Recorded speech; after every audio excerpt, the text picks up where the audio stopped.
So a real good friend of mine just dropped off this bike with me today. We got a 2011 Roadglide 110 Screaming Eagle. And today we're going to go ahead and do a service on it. We're going to get the spark plugs changed out. And we got an oil leak. Let's see if I can get you in there to see it. Right up in there, we got a rocker box leaking pretty good. And it's going down, dripping on the top of the transmission. So we're going to get that all fixed up for him.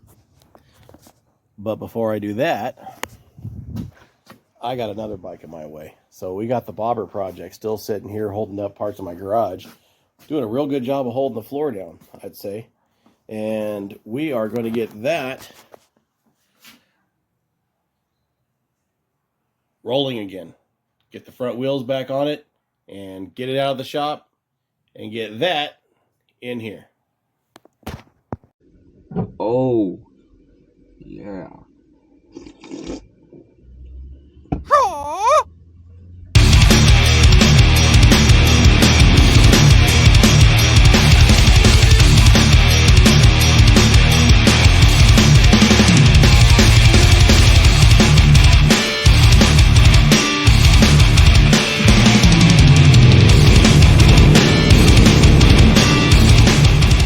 All back together, time for a test ride.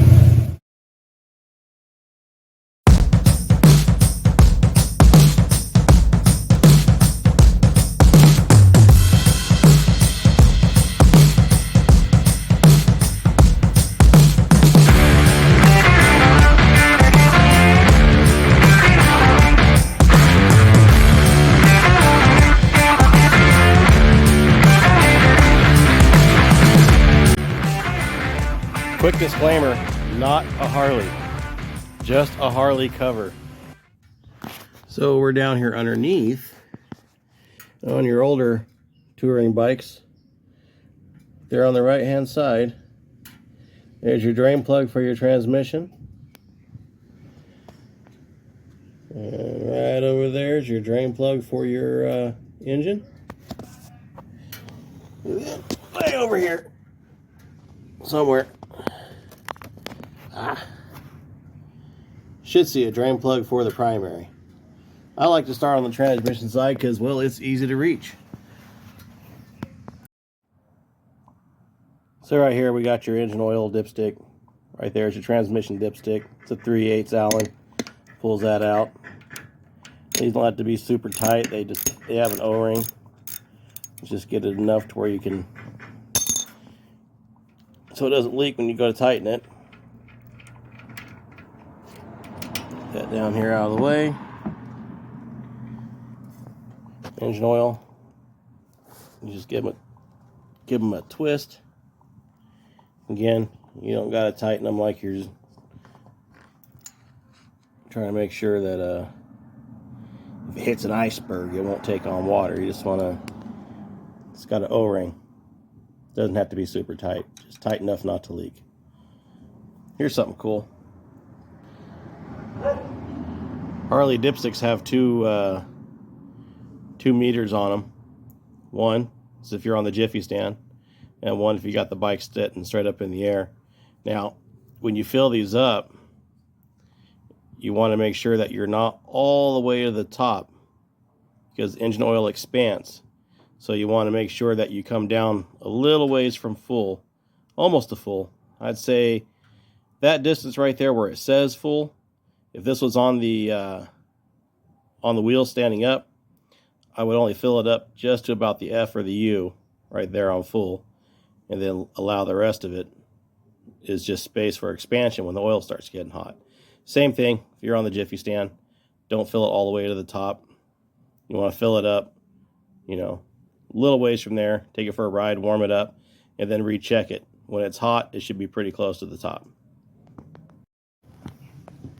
So as you see, we got these two screws here. There's one here and there's one there. You gotta pull those off first to be able to access the actual bolts that hold the air filter on. Look at that, there's more. Let's not lose these. I don't want to lose them because, well, I don't have any more. And I don't want to have to go buy more. So we'll put these right back in where they came from. Now, we want to get that big bolt out of the middle. I got the wrong tool for the job. That is a 5/16. And I have a quarter. Oh, to the rest of the tools.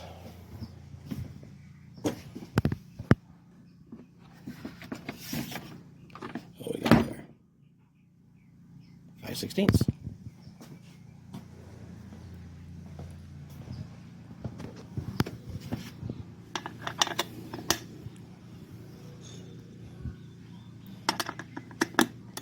Much respect to these guys. I see do this stuff one-handed holding the camera. That's you lose all your dexterity. You can't. Your hands quit working is what I'm saying. Because you want to watch what you're doing, but you want to watch the camera. And when you watch the camera, you're not watching what you're doing. Or you're watching it, but it's going slow. Yeah, see? So we pull that cover off. Pull that cover off. And there's more bolts. This air filter is not going anywhere. So let's get the tools for that. Go find out what I need. I believe those are T27s. Alright, we're back at it. We're going to get the last bolt out of this. There's 3, holds the air filter on. See, there's a little bit of oil buildup right here. It's actually nothing to be alarmed about. That is just the Harley Davidson breathers. They will let a little bit of oil escape. It's not a big deal. When this air filter starts getting really dripping full of oil, you can see it's not bad. That's when we replace breathers. We're not going to worry about this. We're just going to clean this air filter out and go back together with it. There's a few things to pay attention to right here. One, you get a vent line. Let's go ahead and pull that up out of there, and we're going to want to put that back down there. This one wasn't zip tied in. We're going to put this line back down in there, and then we'll zip tie it right back along here, so it's not flopping around against the exhaust. We don't want to melt the fuel tank vent. And then move this stuff around, and you'll find there's a plug here that goes up to your fuel pump. You want to get that unplugged. You want that to unplug, and then your evap. Get that unplugged. Well, just come on.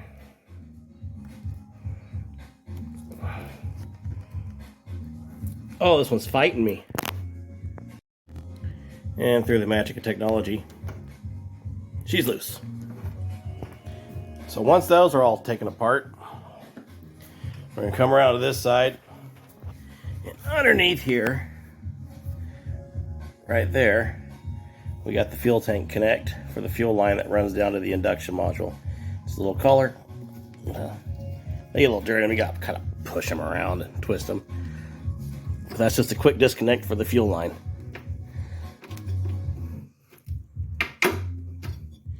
Just like that. This tank is ready to lift off and go put it somewhere safe. So here's where we're at. We're going to pull this rocker box cover off. And then we're going to get the rockers out of there. And then we're going to get down to this lower rocker box. To get to that, we got to pull the mid-frame deflector off. There's 2 of them, one this side, one the other side. Once those are all off, we'll get the oil leak fixed up. Oh, so for these mid-frame deflectors, it's kind of hard to see. You got a 7/16 head bolt right there, and if you follow up, there's another one right back in, right. It's in there, I promise. Right back up in there somewhere in the dark. Alone up top. But we'll get those out. Those are just the 2 bolts That pulls this off, that pulls the other side off, and that will give us access to this rocker box cover, and also get us down to where we can see the towers for the back of the spark plug wires, because we're going to go ahead and tune this thing up also. All right, so the mid-frame deflectors are out of the way. Now we can get a clear view of what we're working with. So we're going to pull this cover off right here and this rocker box right here. Super simple. You got 6 bolts, 7/16 right there. All right, I don't know if you can see, but we got some oil leaking back there. It's been dripping down the exhaust and getting all over the motor. So that's what we're going to work to seal up. Take you around to the other side. Show you what we're working with. You can see this side's a little tucked up under there. Not a big deal. We're going to replace these spark plug wires anyway. But 1, 2, 3. That makes up the other 6 of these 6 bolts to get that cover off. And then I'll show you the rest when we get down inside. So once you got the rocker cover off, you can see you got your rocker assembly, the girder and everything here. You've got your breather. So I'm going to start by pulling these 2 breather bolts off, getting this breather out of the way. And then we're going to take these 4 bolts that are holding the rocker arm assembly off. Got to be careful with these. You want to take these out a little at a time, going in a circle pattern. You don't want to just take them loose, because then all the pressure of the valve springs will, and the cam pushing up on it will make all this twist and bend. You can end up breaking your rocker assembly. We don't want to do that. All right, let's get those out. All right, we've got the rocker cover off. The rockers are out of the way, along with the breather. Now we're down to the lower rocker box. Super simple. Once again, you've only got 1, 2, 3, 4, 5, 6 bolts, and this comes right off. Now these bolts right here up in the corner, that's where my little 7/16 with the adapter really shines, because you can get this in there pretty easy. Yes, they make low clearance sockets and ratchets. I don't own any. This was the cheaper way. Just get in there and start taking that loose. All right, so we've got the lower rocker box off, and you can see all that material stuck to the head. We got to get all that cleaned up, because if we don't, we'll be doing this job over again, because it'll still leak. Right back here in this corner is where that material was just not sealing up, letting the oil, because it puddles up right there in that lowest point, dripping right down the fins of the head, from the head down to the top of the transmission. So we're going to get that all sealed back up. First, we got to clean all that mess off there.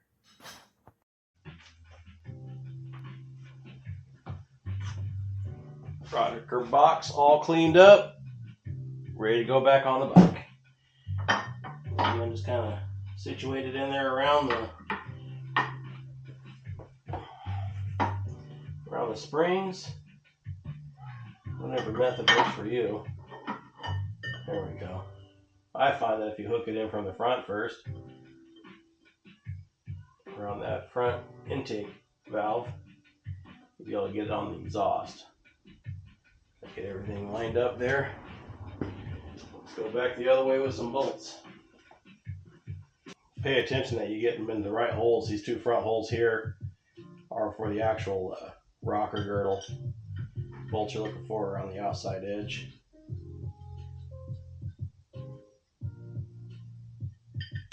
What I'm going to do is snug them all, and then I'll come back around and make sure they're all tight. They don't got to be over tight, just tight enough they don't leak. All right, so we got the rocker box all cleaned up, put back in. I went ahead and put the rockers in. Now I'm going to put in the breather, and we'll get the cover on there. So we got the rocker box, the rockers, the breather in. Now it's time to do the rocker cover. This thing's pretty filthy though. Let's clean this up before we go back in with it. Show you a pretty cool little trick. You get some steel wool, 4/0. That's 4 zeros. You want the fine stuff. Get it wet, and then just clean her up. Just get in there, and this will take all the gunk right off that chrome. Do a little test spot here, like the whole top, I guess. Got these little marks in there. We're gonna get them all off. That sticker's there forever, I'm pretty sure. At least it is for me. Doesn't take a lot of pressure. This is not going to scratch the chrome. Get it all cleaned up. And let's just kind of quick wipe it off. I have a better towel than that.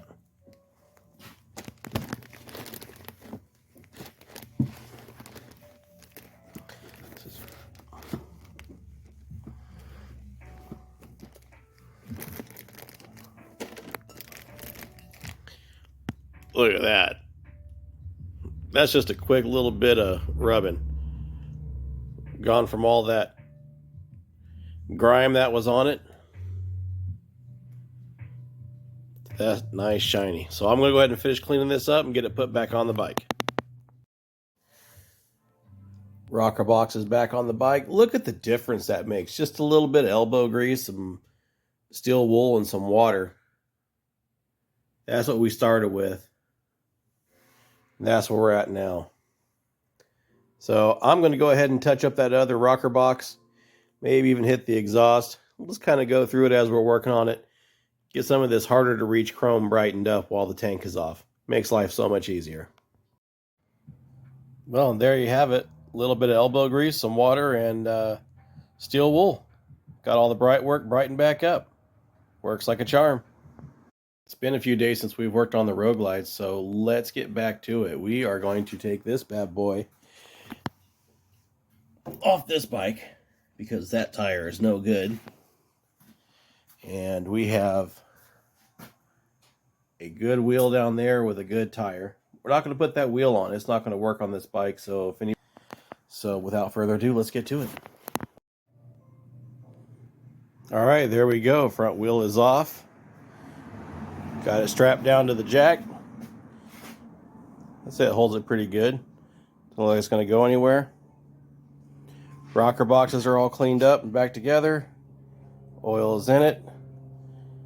Tomorrow we'll get the wheels swapped up with the tires and go back together. Well, good morning. It's Sunday. Not last Sunday, but the other Sunday, which is next Sunday. So today's Sunday. We're going to work on getting this wheel back on the Roadglide.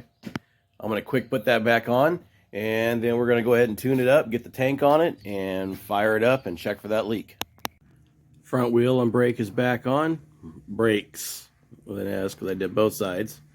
Everything is secured, tightened down, torqued, otherwise in good shape.